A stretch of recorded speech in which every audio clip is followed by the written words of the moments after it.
සමහර විහාරස්ථානවල විහාරාධිපති හාමුදුරුවන්ටත් එහෙම. තේරෙනවනේ? පොඩි එකා බලාගෙන ඉන්න ලොකු හාමුදුරුව අපවත් වෙනවා. සමනන්තර නිරුද්ධා ලොකු හාමුදුරුවෝ පටුප්පන්නානම් පොඩි හාමුදුරුවෝනම් නත්ති පච්චයේන පච්චයෝ. ඒ කියන්නේ මොකද්ද? ගුණ ධර්ම හැදිලා නැහැ. සමහර තැන්වල නායක හාමුදුරන්ට පොඩි හාමුදුරුවෝ දෙනවා වස. මොකටද? විහාරාධිපතිකම ගන්න. අවුරුදු කීයකට? 60කට. ඊට පස්සේ විහාරාධිපති නෙමෙයි නරාධිපති නරකයට ගිහිල්ලා නිරාධිපති වෙනවා. ඒ කියන්නේ මොකද්ද?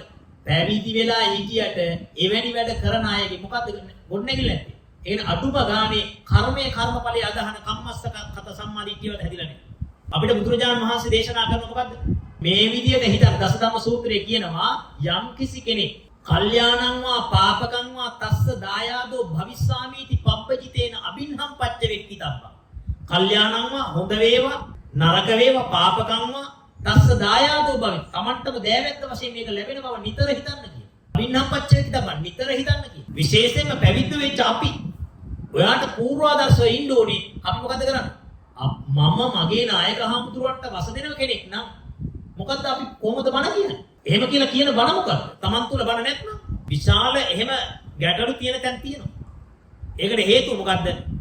ගන්ධ පැවිදි කළාට හිත පැවිදි කළා